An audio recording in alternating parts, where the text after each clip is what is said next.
a magic trick? Good. Abracadabra! One thing that sucks about having a chronic illness, for me at least, is some days I just need to lay in bed and sleep all day because my body is just working overtime. Like some days I just need a day to catch up on sleep. However, if I lay in my bed for more than like 2 hours, I become very depressed.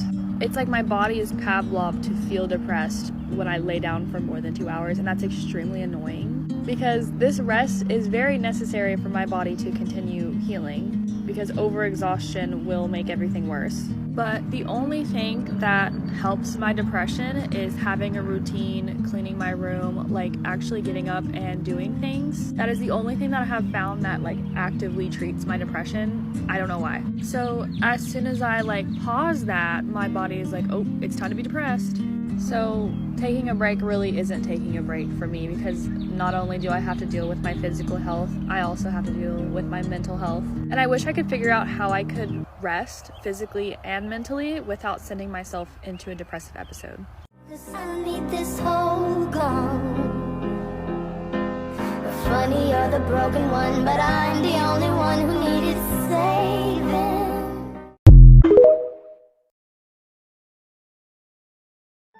She stole my life. She made me cuckoo. She's why I spent 4 years locked in that health spa. Watch me party on you, yeah. Party on you, party on you, party on, party on you, party on you, party on, party on you, party on you, party on, party on you, party on you. Saving the earth, that's something to live for. I don't care about the earth. This place sucks. I hate it here. You mean to tell me this all happened because you were messing with the Shadow Man? He was very charismatic. I keep going back to that moment in the ICU when she looked at me and I see you. I see you. My mother is dead. Rear Bob the rattling bog, the bug down in the valley, oh. In the nest there was a bird, a rear bird, a rattling bird. Bird in a nest, and a nest on a limb, and a limb on a branch, and a branch on a tree, and a tree, and a hole, in the bog, and a bug down in the valley, oh. And if the voice contagious, sound might be immune to it. Pain's like cold water, your brain just gets used to it. It's all she knows for me, I'm angry again. So this is Christmas, and what?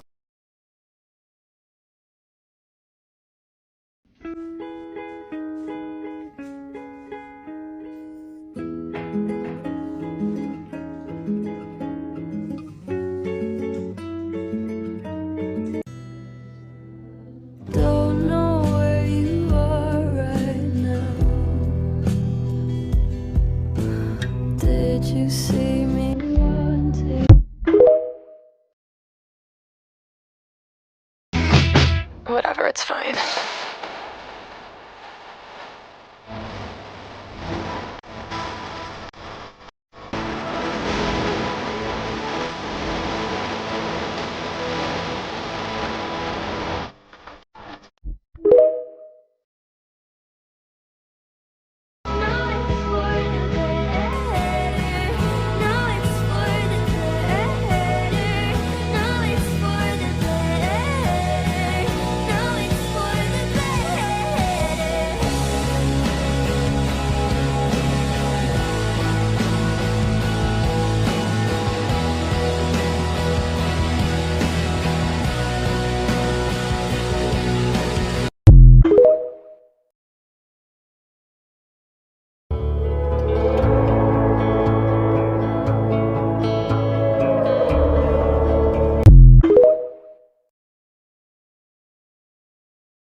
Your body. Rock your body, come on, rock your body. Come on, rock your body. Rock your. I expected the exhaustion and the days I couldn't get out of bed. I expected the prescriptions and the pain I felt in my head. I thought slowly I'd start feeling better. I'd stitch my life back together. one day at a time, in one long straight line. But healing fucking hurts sometimes. I wish I would've known. I probably would've closed my eyes, waited till it was all over. It gets better till it just gets worse. A full-time job isn't this much work. I know that I'll survive, but healing fucking hurts sometimes. I expected for a few weeks I might not feel quite. I have a feeling you got everything you wanted, and you're not wasting time stuck here like me. You're just thinking it's a small thing that happened. The world ended when it happened.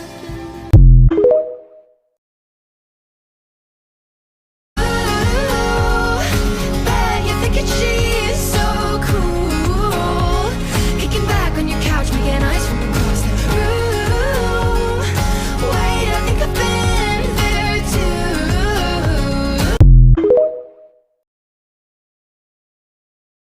And I know that I can survive.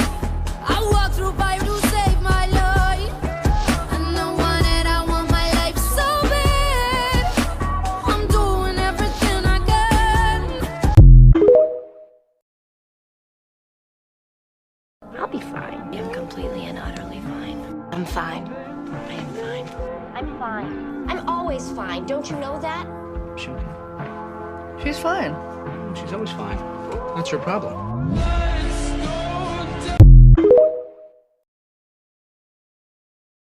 Not sure people understand how lonely it is having a chronic illness, because no one gets it. The minute you're fine, you're loving life, you got loads of friends, you're good at things, you're doing things, you're enjoying things. The next, you got a chronic illness, you're joking. Suddenly, you can't do things you enjoy, you can't do things you love, you can't do things you're good at, and now you've got nothing left and you've just got to sit at home and wait for yourself to get better. You don't know how to get better because no one can tell you how to get better, because no one actually knows what's wrong with you, which is even more isolating. So then you feel even more alone, because it's like, well, I'm all alone in this world and I don't know what to do to get better and reintroduce myself to the world. That was a big breath. You have 1 or 2 days where you feel a bit good, so you make spontaneous plans, you get all excited, you go and see this friend, you get all excited, then you come home and you're absolutely... I was gonna say the F word. I'm not gonna. I'm gonna say frigged. You're absolutely frigged. You feel guilty for going out and socialising because you made your physical health worse, and it feels like you're lying down with weights all on top of you. These are the pains and the aches and the fatigue and everything else that comes with it. This is just ramped up a notch, and then loneliness is even heavier, and everything feels heavier, and it's just this vicious circle, merry-go-round ride of hell.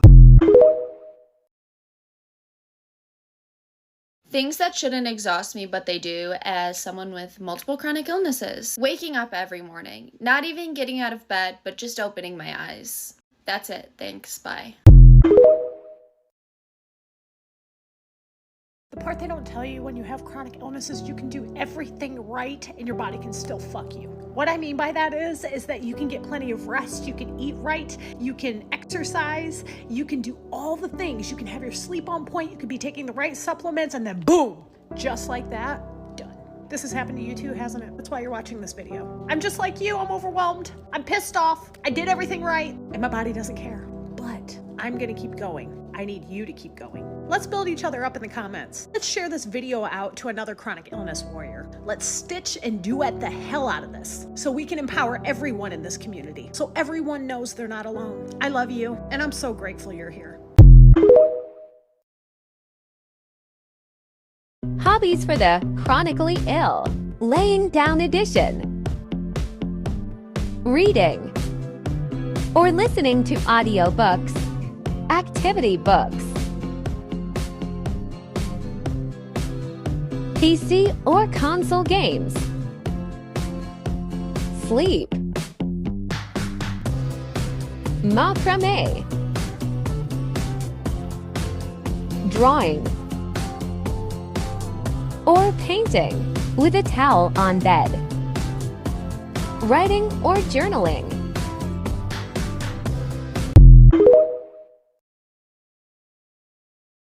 All of my low energy hobbies as somebody who's chronically ill and disabled, this is a bit of an all over the place video, so bear with me. We got painting, all kinds of different mediums, like literally so many different things, and this is just what I have available on my desk right here, right now. We have gaming and a lot of different game options.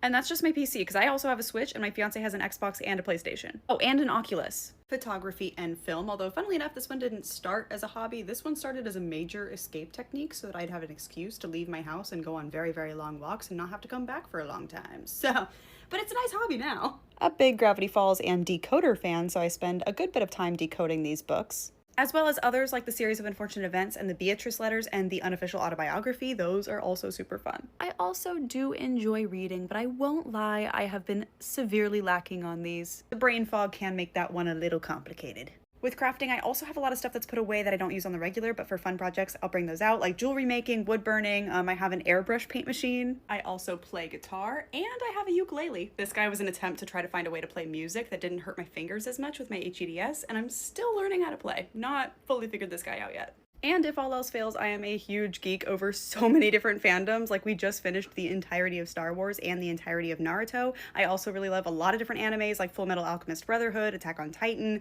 My Hero Academia, Demon Slayer, even more cartoony things like Adventure Time, Steven Universe, She-Ra, Owl House. And what makes it especially fun is that a lot of these things I was not exposed to at all until I was an adult. Like, I went into Star Wars with no spoilers. The only spoiler I had for Star Wars was that the character Darth Vader existed, that characters like Luke, Leia, Chewbacca existed, but I had no idea what happened with them. I had no idea how everybody...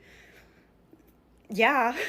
So if all else fails, every time we have dinner, we put on one of those shows that I haven't seen, and I get a dopamine drop when I get to find out all this new information that I never got to see, so that it helps a lot.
My doctor said I could get a rollator while we wait for my test to come back because my symptoms are so bad. Barely getting out of the house, so I figured this would help me. Okay, well, what's wrong with you? Well, we're still doing a lot of tests to figure that out, but basically, I have debilitating dizziness, especially when I'm up and walking around. I feel like I'm gonna pass out all the time. I have extreme fatigue, a lot of stomach issues, and as time goes on, these are getting worse and worse and more symptoms are adding on. I've actually had to quit my job because the symptoms are so severe. I'm not able to make it to work anymore. My doctor's testing me for POTS next, so fingers crossed. Oh, trust me, you do not want POTS, okay?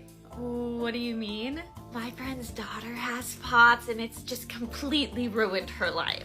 She doesn't make it to any family gatherings anymore because she feels so sick all the time. I think she even had to quit her job. It's always on the edge of passing out. It's really, really terrifying. Yeah, so all the symptoms you just described are all the symptoms I told you I have. No, you should not be comparing yourself to her. You're nothing like that. And you're nothing like the supportive friend that you say you are.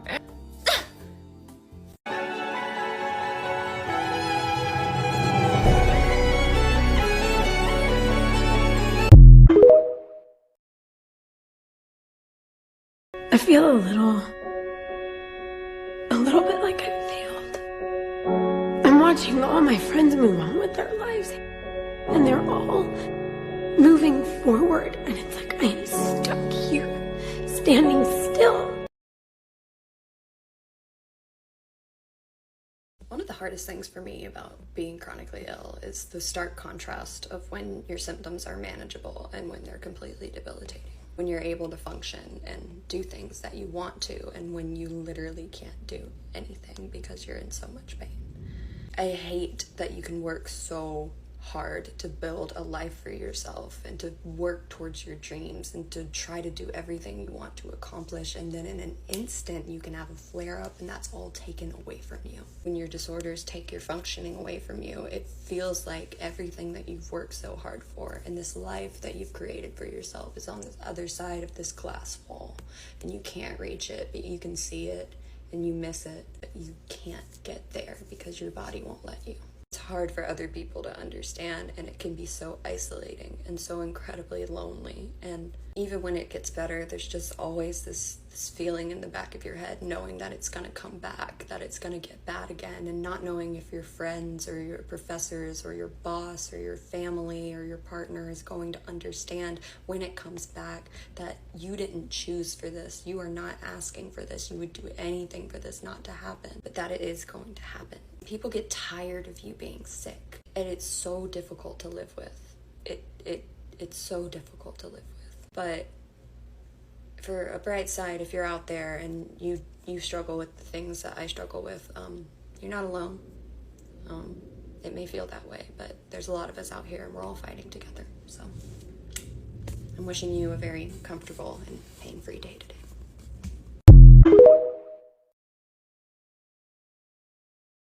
Does your partner suffer with a chronic pain condition? If so, you may want to listen up.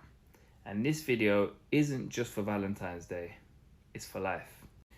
So, first of all, if your partner tells you that they're tired, it doesn't mean that they are just tired like you are from a long day of work, from doing strenuous activities, etc., etc.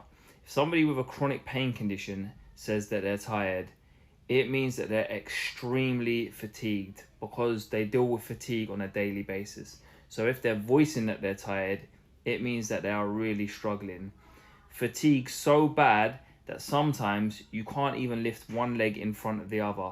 Even to think of lifting one leg in front of the other can just make us want to sleep all day. Next, if your partner is struggling and tells you that they're on a high pain day today, that means that they are really, really struggling. We deal with pain every single day. So when we voice that we're in pain, we are in a next level of pain. A level of pain that is hard to comprehend for somebody who don't go through it. Next, when your partner tells you that they think they have to cancel plans or they do have to cancel plans, please, please, please, try not to be too harsh on them. Chronic pain sufferers constantly beat themselves up about having to cancel plans, so please do not add to the stress. And lastly, if your partner who suffers with chronic pain needs to sleep or rest, this is not because they are being lazy. This is because our body is completely shut down. We need that rest. And even when we rest and sleep, it feels like we haven't. Lastly, I want to say thank you to you, the partners who help us with chronic pain conditions get through it. I know it can also be tough on you.